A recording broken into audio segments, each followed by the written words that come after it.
Et bonjour à tous. Donc, bonne année, meilleurs vœux, etc., etc. Merci donc à tous les nouveaux abonnés. Donc, je rappelle qu'on a passé le premier palier, c'est les 500 abonnés. Le prochain palier, c'est donc les 1000 abonnés. Donc, ben, c'est en route, tranquillement. Et puis voilà. Alors, aujourd'hui, on va se faire une petite vidéo sur les guides. Je vois encore beaucoup de questions suite à des soucis de guide, de graissage, etc. Donc on va essayer de décortiquer un petit peu tout ça. Donc là, moi, dans mon stock, j'ai différents guides. Donc on va faire un petit survol. Il y en a qui sont fins, il y en a qui sont larges, il y en a qui sont un peu plus longs, voire beaucoup plus longs. Donc ça, tout dépend de l'utilisation que vous faites et forcément de la puissance de la machine. Alors on dit que c'est 1 centimètre par cylindrée de la machine. Donc si votre machine fait 50 de cylindrée, c'est un guide de 50. Alors ouais, on va dire que c'est un petit repère, mais prendre un guide de 50 pour une machine de 50, c'est trop. On est trop, c'est trop juste. Donc, moi, je vais vous dire, allez, 5 centimètres de moins par rapport à la cylindrée. Mais après, quand on passe sur des machines pro qui arrivent dans les 80 centimètres cubes, vous savez bien que on ne fait pas la même utilisation. Donc, question que je vois souvent revenir, pas forcément sur les vidéos, mais sur les forums sur lesquels je suis actif. La question c'est, je comprends pas, j'ai mis une chaîne neuve, ma machine ne coupe pas. Ça c'est un premier point. Ou alors, je comprends pas, ma machine ne graisse pas. Alors, ce qu'il faut voir, si vous rencontrez ce problème de machine qui ne coupe pas avec une chaîne neuve, il peut y avoir plusieurs paramètres, aussi simples que plus complexes. Alors, posez-vous d'abord les bonnes questions. Quand vous avez monté votre guide avec la chaîne, est-ce que vous avez mis la chaîne dans le bon sens? Parce que ça arrive à tout le monde. Alors, pour rappel, sur votre chaîne, vous avez une partie pointue. Cette partie pointue doit être vers l'avant. D'accord? Ce qui veut dire que, voilà, comme ça. La pointue vers le côté pointu du guide. Ça, c'est une première chose. Ensuite, si vous l'avez mis dans le bon sens, mais que ça coupe toujours pas, il y a une autre raison possible. Alors, je ne sais pas si on va le voir. Là, regardez. C'est quoi? En fait, vous avez ici sur le bord des bavures qui se créent. Alors, quelle est la cause des bavures? Eh bien, en fait, faut pas oublier qu'on se retrouve ferraille contre ferraille. D'accord? Donc, quand vous coupez, vous appuyez sur votre chaîne et donc ça vous fait ferraille contre ferraille. Donc, vous avez une usure. Cette usure, elle est prononcée et souvent due à deux choses. Soit à une mauvaise lubrification, ce qui veut dire que vous n'avez pas un film protecteur qui se met sur votre guide et votre chaîne, donc ça rabote. Et la cause la plus fréquente et plus probable, donc là on voit bien qu'il y a de la bavure, c'est que votre chaîne ne coupe plus et vous insistez. Donc ce qui veut dire que vous appuyez déraisonnablement sur votre chaîne, qui appuie sur votre guide, la lubrification ne suffit pas, et donc l'usure se fait. Ça chauffe et l'usure se fait. Donc, il est très important, et ça je le rappelle, que sur les petites machines, alors en général sur toutes les machines, mais quand on part sur des machines pro, les pros ils le savent, hein. Donc restons sur la machine amateur ou semi-pro, ou on va dire la personne débutante. Il faut absolument que votre chaîne soit affûtée comme un rasoir. C'est très important. Parce que d'une part, votre machine peinera moins, elle montera moins dans les tours, parce que forcément, si votre chaîne glisse sur le bois, ça n'accroche plus et le moteur s'emballe. Et donc, une usure, risque de surchauffe et risque de serrage. Et donc, qu'est-ce qui se passe? On a donc des bavures. Et ces bavures, qu'est-ce qui se passe? Parce que vous avez une bavure de ce côté-là et une bavure de ce côté-là. Ce qui se passe, c'est que la bavure devient plus large que le guide. Et comme votre chaîne, elle dépasse à peine de la largeur du guide, ce qui veut dire que la bavure est plus large que la chaîne. Donc, vous allez couper quoi? L'épaisseur de la chaîne et après, ça va bloquer parce que votre guide, il est trop large par rapport au trait de scie de la chaîne. Donc forcément, ça ne coupera pas. Ça ne coupera plus du tout. Et ça va accrocher, etc. Voilà les deux raisons principales quand vous avez une machine qui ne coupe plus malgré qu'il y ait une chaîne neuve. Donc pour rappel, vous allez couper quoi? L'épaisseur de la chaîne et après ça va bloquer. Vous allez birouner dans tous les sens, vous risquez de tordre le guide, etc. Donc voilà les raisons les plus probables quand ça ne coupe plus. Donc là, je ne sais pas si je vais arriver à faire un point. On va voir. Je vais essayer de faire un zoom. Si ça veut bien. 2. Là. Vous voyez la bavure là? C'est pas rien quoi. Donc quand vous avez une épaisseur comme ça et la même de l'autre côté, forcément, vous êtes beaucoup plus large que la chaîne et ça peut plus couper. Voilà. Alors, puisqu'on est dans l'usure, on va remettre le zoom. Voilà. Puisqu'on est dans l'usure, vous avez sûrement dû entendre parler, pour avoir une usure régulière sur un guide, il faut le tourner. Alors oui, il faut le tourner. Surtout si vous êtes amateur. Je vous expliquerai après pourquoi. Donc justement, je vais regarder sur une qui est plus prononcée.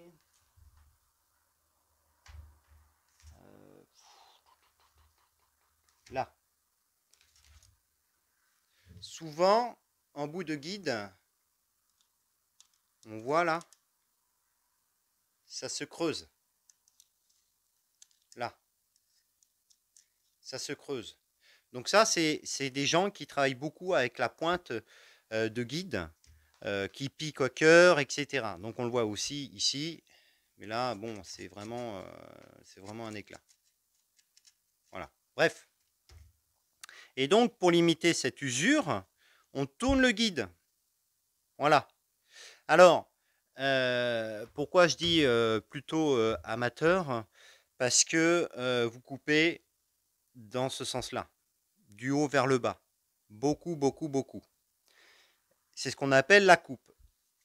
Et donc, quand on est un petit peu plus aguerri, un petit peu plus habitué, on fait ce qu'on appelle des contre-coupes.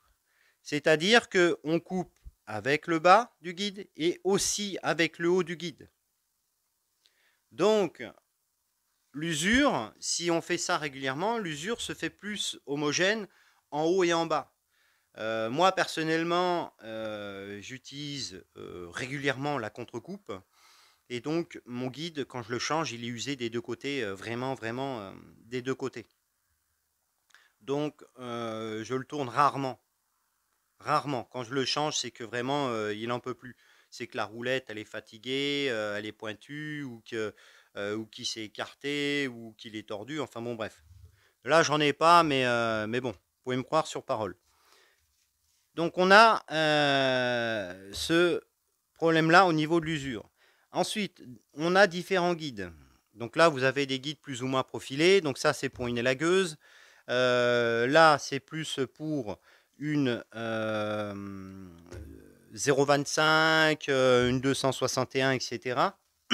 Et on a différentes longueurs. Ensuite, on a ce type de guide. Alors, hop, avec ce qu'on appelle un nez de guide qui se remplace. Ce qui évite de remplacer tout le guide. Alors, pourquoi? Parce que on voit que là, il y a une usure prononcée sur le bout. Ça, c'est les professionnels qui travaillent beaucoup avec les nez de guide. Et donc, on remplace cette pièce-là. Alors, hop, voilà à quoi ça ressemble. Vous voyez? Et on a des petits rivets, ici, là. Hein, on fait sauter les rivets qui sont sur le guide. Voilà. 1, 2, 3. On les perce. Et après, on remet des rivets et on change le nez. Et ça permet de conserver le guide. Alors, à savoir que ce type de guide, c'est beaucoup plus cher que des guides comme ça. Rien que pour donner une ordre d'idée, rien qu'un nid comme ça, c'est un nez, faut compter dans les 40 €, quoi. Donc voilà. Donc le 3/8 en jauge 1,6. Voilà. Donc on revient sur l'histoire de l'usure. Donc ça, c'est très important quand vous démontez votre chaîne pour l'affûter ou quand vous nettoyez votre guide, de regarder qu'il n'y ait pas de bavure. Alors faites attention.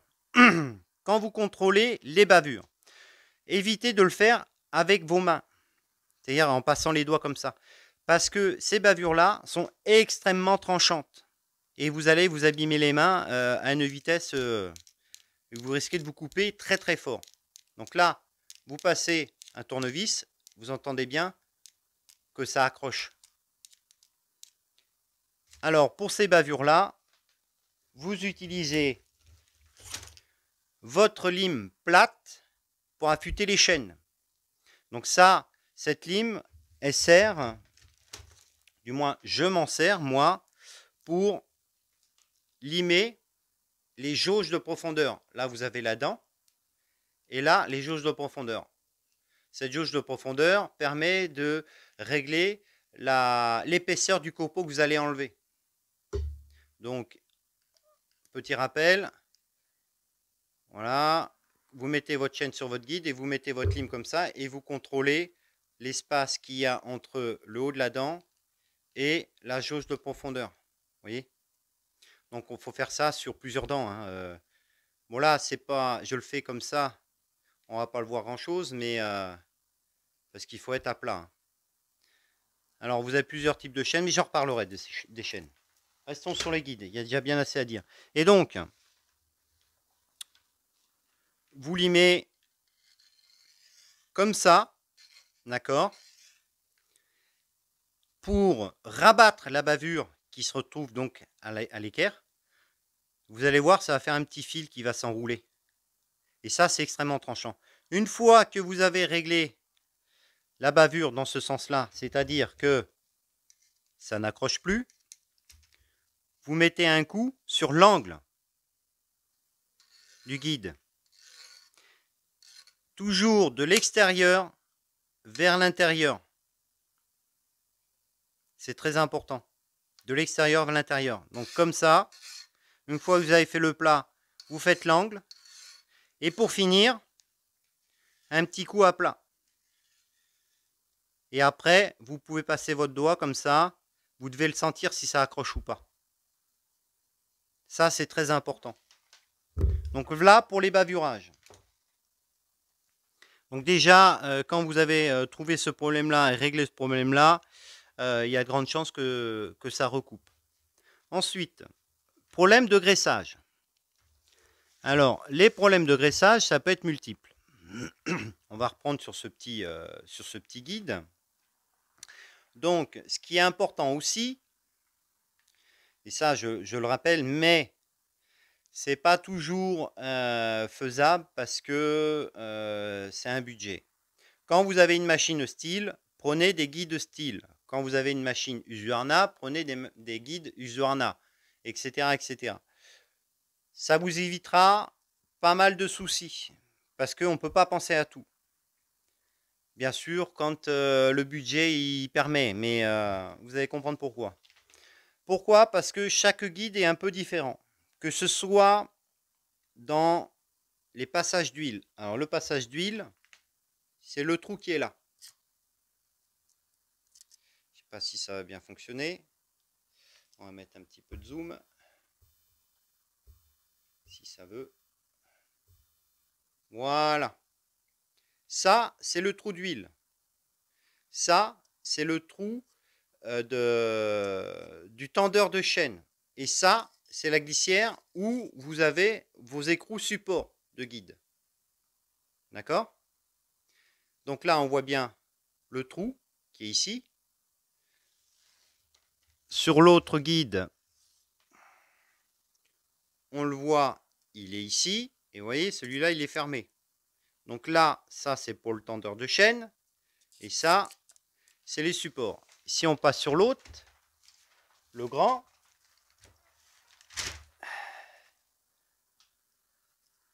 alors, le passage d'huile, il est là, ici. Je ne sais pas si on va bien le voir. Voilà. Et il est tout petit, celui-là. Pourtant, c'est un grand guide. Hein. Donc, il est percé comme ça. Si on regarde par rapport au tout petit guide, regardez la différence de taille. Et c'est pas toujours... si on regarde par rapport à l'autre, hop. Vous voyez? Il y a une sacrée différence quand même.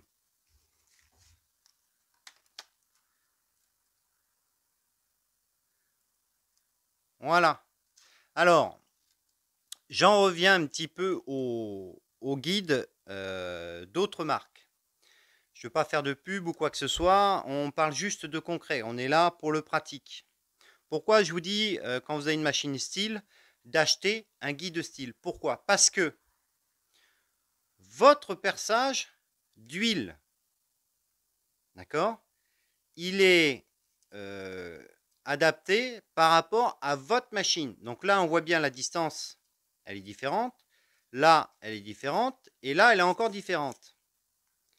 Le problème, si vous prenez un guide de chez Sargépézy ou Oregon ou autre, votre perçage d'huile n'est pas forcément au bon endroit. Ce qui veut dire que, en fait, votre machine ne graisse pas. Parce que l'huile ne passe pas par le trou.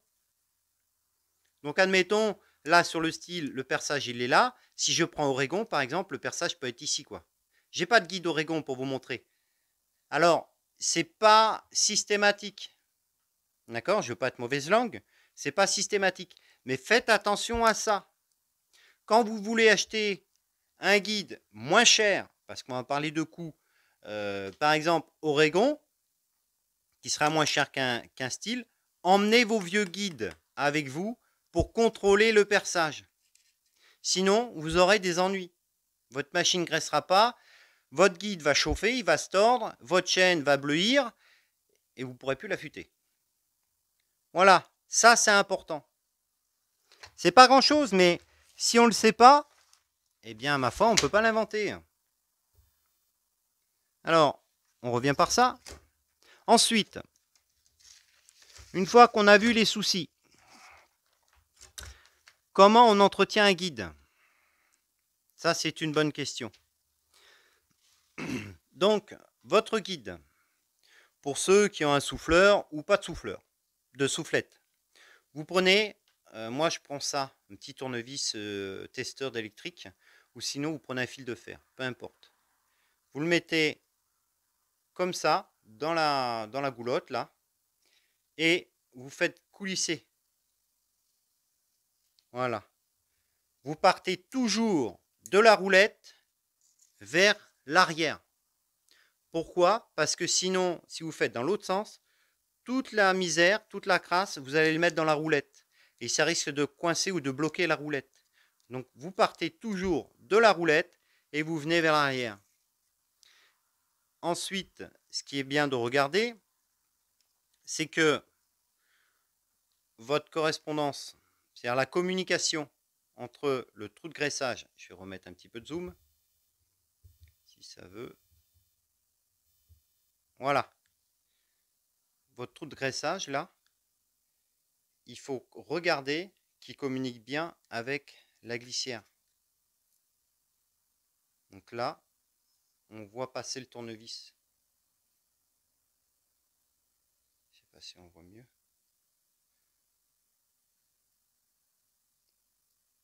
Voilà. Donc, il faut bien regarder que ici, dans la glissière, ça communique bien avec le trou du passage d'huile. Donc, mettez bien un fil.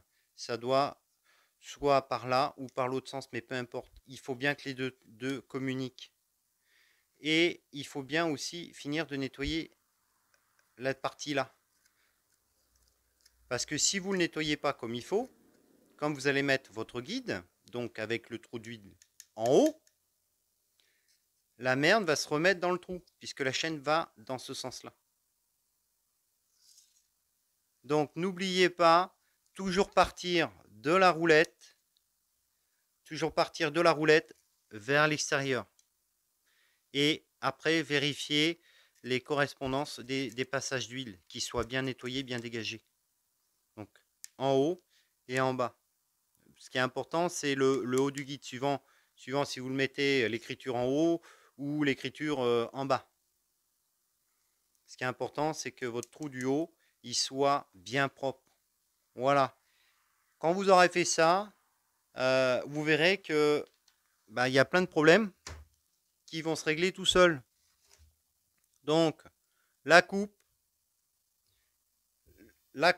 c'est-à-dire une machine qui coupe avec un guide propre et une machine qui graisse avec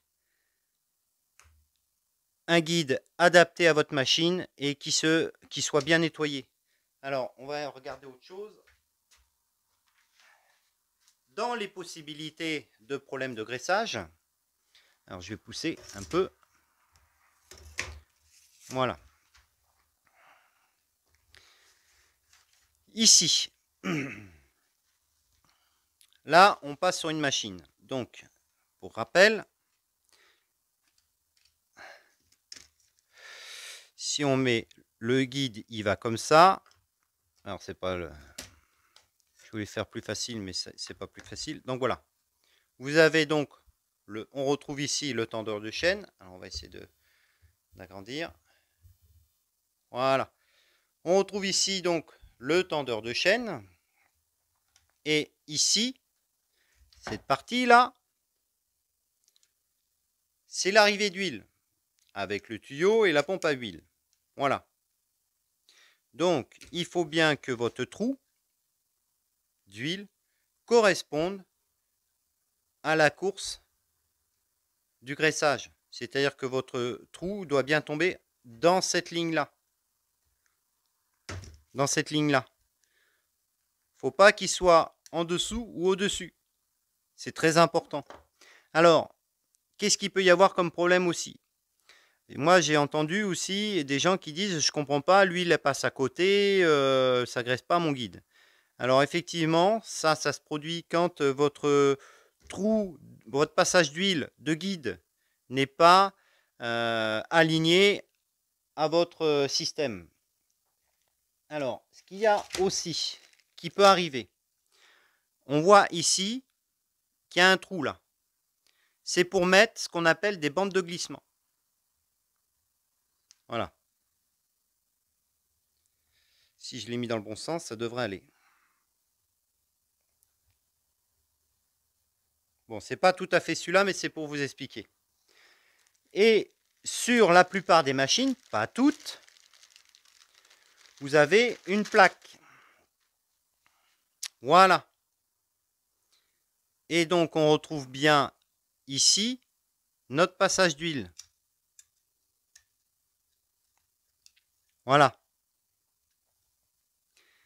Ça permet de faire l'étanchéité entre votre guide et votre passage d'huile.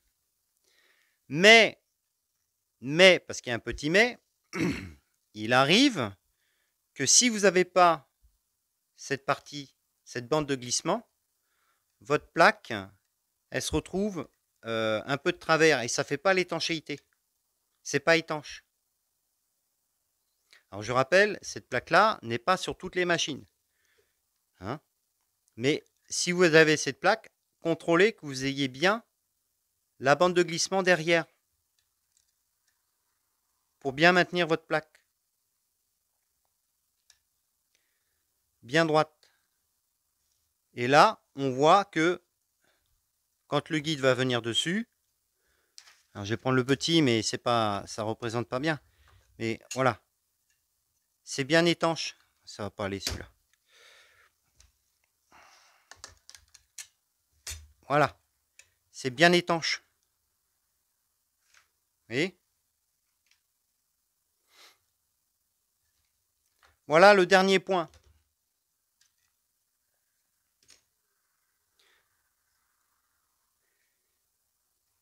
Ensuite, eh bien, si vous avez contrôlé que là, alors ça dépend des modèles, hein, mais il y a différents modèles, mais c'est le principe, que ici ce soit bien propre, bien nettoyé, pas bouché, que vous avez la plaque, que vous avez la bande de glissement, que votre guide est propre, que les rainures ont été nettoyées, ben, il n'y a pas de raison que vous ayez pas d'huile.